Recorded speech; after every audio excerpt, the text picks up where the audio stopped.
दोस्तों, मैंने हाल ही में ही करुण काप्पियम नाम की एक तमिल हॉरर फिल्म को एक्सप्लेन किया था और आज मैं एक और तमिल हॉरर फिल्म को एक्सप्लेन करूंगा जो कि उससे 10 गुना ज्यादा भयानक है, जिसका नाम है नायादी। ये मूवी अभी हाल ही में ही रिलीज हुई है। उम्मीद करता हूँ कि आपको बहुत पसंद आएगी एंड ट्रस्ट मी, ये मूवी बहुत ही बेहतरीन है। आज मैं ऐसे ही बोलने के लिए नहीं कह रहा, वाकई में मूवी काफी बढ़िया है। और हाँ, मूवी सच में पसंद आती है तो वीडियो को लाइक कर देना, चैनल पे सब्सक्राइब कर देना, क्योंकि ऐसी ही वीडियोस अब से आने वाली हैं जो कि बहुत ही बढ़िया होंगी। तो चलिए अब बिना किसी देरी के चलते हैं सीधा वीडियो की तरफ।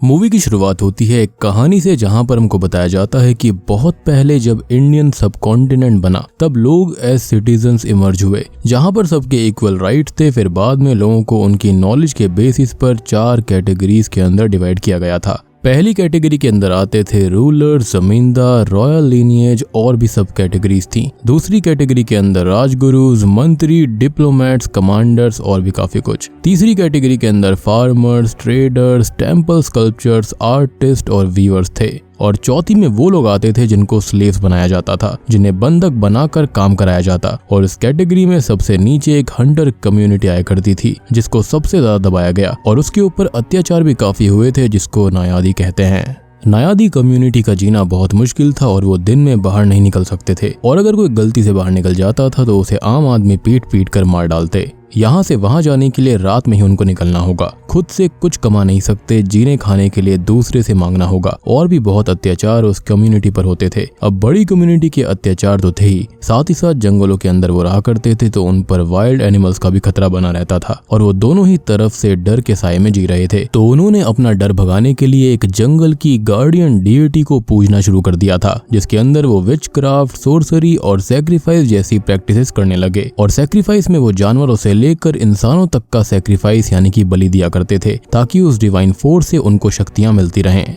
अब इस हंटिंग कम्युनिटी से डोमिनेंट कम्युनिटी के लोग और वाइल्ड एनिमल्स डरने लगे थे और कुछ समय बाद अंग्रेजों को भी उनसे दिक्कत हुई। तो डोमिनेंट कम्युनिटी और अंग्रेजों ने मिलकर कानून बनाए कि कोई भी ऐसे सैक्रिफाइस रिचुअल्स प्रैक्टिस नहीं करेगा और अगर करता हुआ पाया गया तो उसे खत्म कर दिया जाएगा। अब हंटिंग कम्युनिटी डर में रहने लगी तो उसने वो सब प्रैक्टिस छोड़ दी। लेकिन एक दिन खबर मिली कि कोई एक फैमिली अभी भी डिएटी की वर्शिप और वो सब प्रैक्टिस कर रही है और उन्हें ढूंढने के लिए कुछ लोगों को भेजा गया, जिन्होंने देखा कि एक फैमिली रिचुअल कर रही है और वो अपनी बेटी के लिए 1000 साल उम्र मांगते हैं और सैक्रिफाइस में हस्बैंड वाइफ खुद को ही सैक्रिफाइस कर देते हैं, जिसके बदले में डिएटी उनकी बेटी के लिए एक गार्डियन एंजल दे देती है। और उस गार्डियन डिएटी को देखकर वहां आए लोग डरकर भाग जाते हैं। अब वो बच्ची जंगल में ही बड़ी होती है और वो गार्डियन डिएटी हमेशा उसके साथ रहकर उसका ख्याल रखती है। वो बच्ची बड़ी हो जाती है और एक दिन रॉयल फैमिली का वारिस उसे देखता है और उसे चाहने लगता है। वो उसको प्रपोज करता है और ये सोचकर कि इससे उसकी हंटिंग कम्युनिटी का संबंध रॉयल फैमिली से हो जाएगा, वो हाँ भी कर देती है। वो दोनों शादी कर लेते हैं, लेकिन गार्डियन डिएटी की वजह से वो जंगल से बाहर नहीं जा सकती थी। तो राजा वहां पर एक महल बनवा देता है और उसके साथ ही रहने लगता है।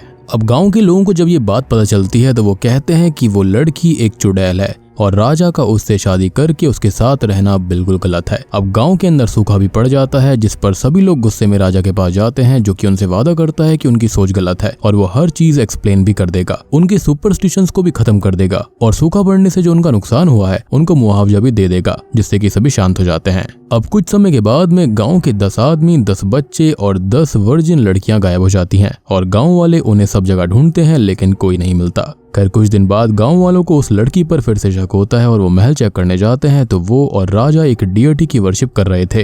वो कोई रिचुअल कर रहे होते हैं और सैक्रिफाइस में एक आदमी, एक बच्चे और एक वर्जिन गर्ल को आग में फेंक दिया जाता है। और ये काम वो पिछले 9 दिन से कर रहे थे और जो 30 लोग गायब हुए थे वो उन्हीं लोगों ने गायब करवाए थे और वो रोज 3 लोगों की बलि दिया करते, यानी कि एक आदमी, एक बच्चा और एक वर्जिन लड़की। अब गांव वालों ने सब कुछ देख लिया था तो वो बचे हुए 3 लोगों को बचाते हैं और राजा रानी को कैद करके महल को आग लगाकर उन्हें जिंदा ही जला देते हैं। और इसी के साथ में ये वाली कहानी खत्म होती है और सीन यहाँ से शिफ्ट हो जाता है। अब हम देखते हैं एक हुडेड पर्सन को जो कि एक घर में जाता है और एक लड़की का एग्जॉर्सिज्म करने लगता है। लेकिन वो लड़की जो पजेस हुई थी वो काफी एग्रेसिव हो जाती है और अपने दोस्तों को खत्म करने लगती है, जिसके साथ ही उस लड़की की नींद खुल जाती है, क्योंकि ये एक बुरा सपना था। और इस लड़की का नाम मित्रा होता है, जिसके पास में उसकी दोस्त स्वाति आती है और कहती है कि वो दिन रात गोस्ट, एग्जॉर्सिज्म, पैरानॉर्मल जैसी चीजों के बारे में ही सर्च करती रहेगी तो उसको तो ऐसे सपने आएंगे ही। खैर अब उन दोनों का दोस्त फैबी वहां पर उन्हें बुलाने आता है और कहता है कि आदर्श ने उनको बुलाया है और कोई रविचंद्रन नाम का आदमी आया है। अब हम इस ग्रुप के बारे में थोड़ा सा जान लें तो आदर्श और मित्रा का एक फ्रेंड ग्रुप है और वो सब यूट्यूब के लिए पैरानॉर्मल एक्टिविटीज के व्लॉग्स और वीडियोस बनाते रहते हैं। अब सभी लोग हॉल में आते हैं और रविचंद्रन उनसे बात कर रहा होता है, जो कि कहता है कि उसने एक 200 साल पुराना बंगलो खरीदा है जहां पर उसको ये पता चला है कि उसके बगल के एस्टेट में कोई पैरानॉर्मल स्पिरिट एग्जिस्ट करती है और उसका प्लान अपने बंगलो को रिजॉर्ट बनाने का था, लेकिन अब वो ऐसा नहीं कर पा रहा है और ना ही उसको बेच पा रहा है क्योंकि उसकी कीमत काफी कम हो चुकी है। और ऑब्वियस सी बात है, भूत प्रेत वाली जगह को कौन ही खरीदना चाहेगा।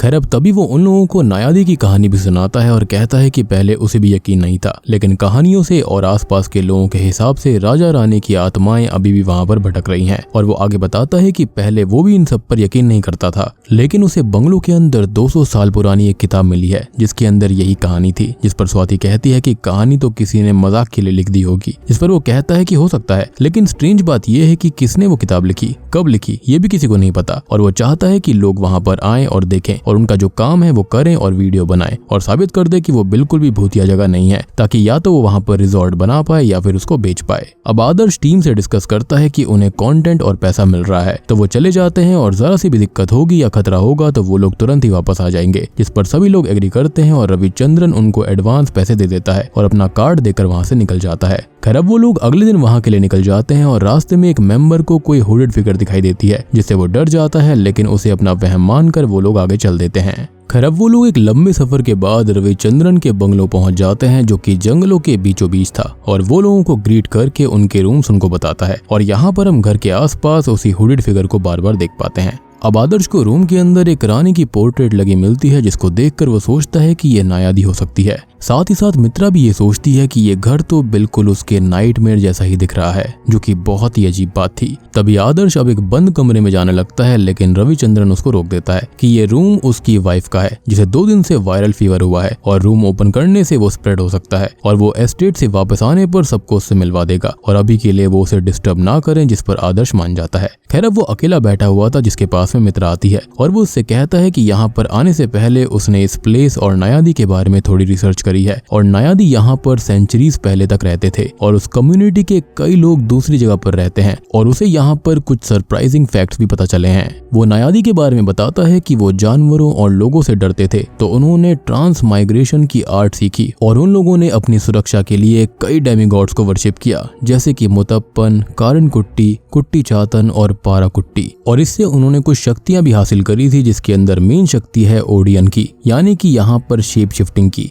और ये कम्युनिटी हमेशा हायर क्लास लोगों से और जानवरों से डरते थे, तो उनसे बचने के लिए शेप शिफ्ट कर लेते थे और उनके पास में हवा की रफ्तार से भागने की और एक जगह से दूसरी जगह कूद कर जाने की काफी यूनिक शक्तियां थी। खैर वो आगे कहता है कि ये जगह काफी अजीब है, यहाँ के लोकल्स को इसके बारे में नहीं पता, मैप पर भी ये जगह नहीं है और यहाँ किसी के भी नेटवर्क नहीं आ रहे और कल उन्हें जंगल में जाना है तो वो वापस कैसे आएंगे। जिस पर मित्रा कहती है कि वो डरे नहीं, जिस पर वो बोलता है कि ये बात डरने की नहीं है, लेकिन यहाँ पर ये काफी कंसर्निंग पॉइंट है और हल्की सी भी दिक्कत होने पर वो लोग यहाँ से वापस चले जाएंगे।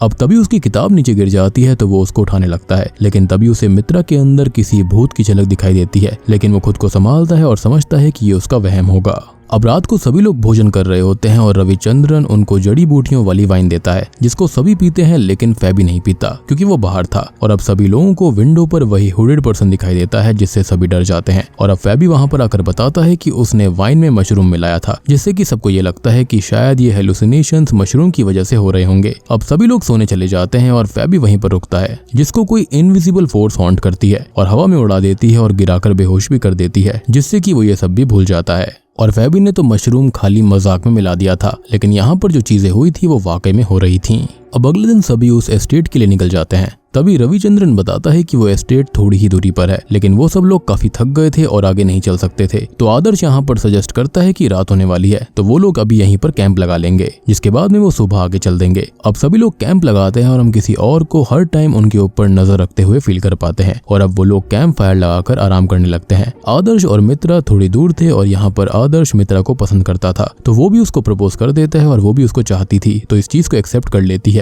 अब उन दोनों को जंगलों में वही हुडेड पर्सन दिखाई देता है, जिससे डर कर वो वापस ग्रुप के पास आते हैं और आदर्श कहता है कि ये जगह सेफ नहीं है, उन्हें यहाँ से चले जाना चाहिए। और वो लोग ये सोचते हैं कि वो अपना सामान बाद में ले लेंगे, जिसके बाद में वो अपना टेंट और सामान वगैरह वहीं पर छोड़कर आगे निकल जाते हैं। लेकिन अजीब बात ये थी कि काफी आगे जाने के बावजूद भी वो घूमकर सेम जगह पर वापस आ जाते हैं। और अब सभी लोग बहुत परेशान होने लगते हैं, जिन्हें आदर्श संभालता है और कहता है कि डर की वजह से वो लोग रास्ता भटक गए होंगे और अब वो क्लियर माइंड से आगे जाएंगे। लेकिन होता यह है कि कितना भी क्लियर माइंड करने के बावजूद भी वो बार बार घूमकर उसी जगह पर आ जाते थे और हर बार उन्हें अलग सिंबल की चीजें वहां पर रखी हुई मिलती, जो कि मुझे थोड़ा थोड़ा ब्लेयर विच जैसा लग रहा है। खैर, अब अलग अलग सिंबल्स में आग जलती हुई मिलती है, जिससे कि वो और परेशान होने लगते हैं। और अब एक दोस्त निवास उनसे अलग हो जाता है, जिसे ढूंढने आदर्श और मित्रा जाते हैं। तभी हम निवास को देखते हैं, जिसे वही हुडेड पर्सन हॉन्ट करता है, जिससे बचकर वो भागने लगता है। और यहाँ पर आदर्श और मित्रा को अलग अलग जलते हुए सिंबल्स बार बार दिखाई दे रहे थे, जिनसे डरकर वो वापस ग्रुप के पास आते हैं। तभी हम निवास को देखते हैं, जिस पर वही हुडेड पर्सन अटैक कर देता है। और ये पर्सन भी नॉर्मल नहीं है, इसके पास काफी ज्यादा एबिलिटीज है और वो निवास को लेविटेट करके खत्म कर देता है। खैर, अब सभी लोग निवास को ढूंढते हुए आते हैं, जिन्हें उसकी सर कटी हुई लाश मिलती है, जिससे वो बहुत ही ज्यादा डर जाते हैं। और तभी हम उस हुडेड पर्सन को निवास के सर के साथ देखते हैं। अब बाकी लोग डर कर यहाँ वहाँ भटक रहे थे, जिन्हें कुछ भी समझ में नहीं आता। और तभी एक मेंबर अरविंद का रविचंद्रन से झगड़ा भी हो जाता है कि ये सब उसकी वजह से ही हो रहा है। और रविचंद्रन गुस्से में वहां से चला जाता है कि वो अकेले ही बाहर चला जाएगा।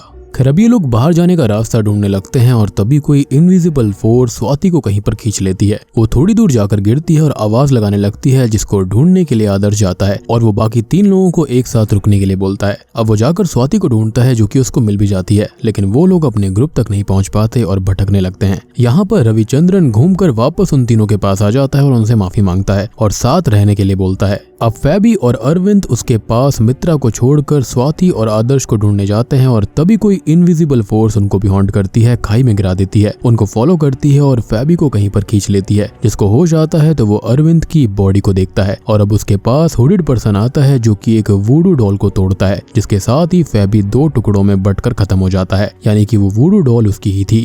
एंड ट्रस्ट मी, ये जो वूडू शिट होता है ना, ये बहुत ही भयानक होता है। अब हम आदर्श, मित्रा, स्वाति और रविचंद्रन को देखते हैं, जो कि यहाँ वहाँ भटक रहे थे। और तभी आदर्श एक आइडिया निकालता है कि उन्हें सन डायल क्लॉक की मदद लेनी चाहिए, यानी कि सूरज की मदद से चलने वाली घड़ी। शैडो पड़ती है, उसकी मदद से टाइम वगैरह देखा जा सकता है, दिशा पता लगती है। और ऐसा करके वो रविचंद्रन के बंगलों तक पहुंच जाते हैं। अब यहाँ पर उसकी वाइफ से भी वो लोग मिल लेते हैं और आदर्श यहाँ पर बहुत ज्यादा परेशान है, जो कि पुलिस के पास जाने का बोलता है और विलेजर्स और लोकल से मदद लेने का बोलता है। अब रविचंद्रन की वाइफ उन सबको पानी देती है और पानी पीते ही तीनों बेहोश हो जाते हैं। तभी थोड़ी देर के बाद में आदर्श और स्वाति को होश आता है, जो कि बंधे हुए थे किसी रिचुअल वाली जगह पर और उनके सामने बैठे हुए थे रविचंद्रन और उसकी बीवी। और दोस्तों, अब यहाँ पर खुलते हैं नायादी मूवी के असली पत्ते। तो नायादी की कहानी के जो राजा और रानी थे वो वहाँ पर जलकर मारे गए थे, ये बात हमको पता है, लेकिन ये आधा सच था, क्योंकि उन्होंने अपनी सोल्स को उन रेस्क्यू किए लड़के और लड़की में डाल दिया था। जी हाँ, यानी कि शुरुआत वाले लड़के और लड़की में। और ऐसे ही वो बच गए और आखिरी 800 सालों से वो ऐसे ही अपनी बॉडीज को स्विच करके जिंदा हैं और हर 60 साल बाद वो अपनी बॉडीज बदल लेते हैं और करंट बॉडीज के अंदर वो 60 साल के हो चुके हैं और अब उनको नई बॉडीज चाहिए, जो कि आदर्श और स्वाति की होगी। और उन्होंने 3 लोगों को अपने रिचुअल के लिए मारा है।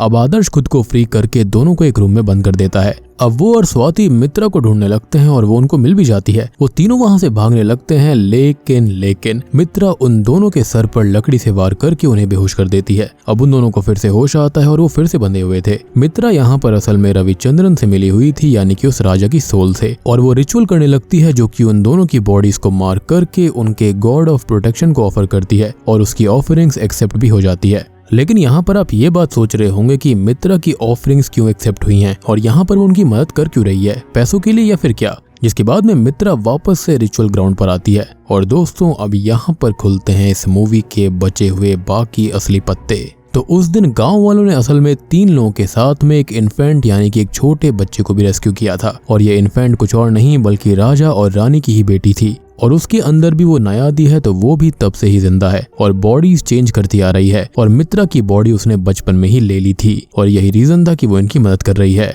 यानी कि अपने माँ बाप की मदद कर रही है।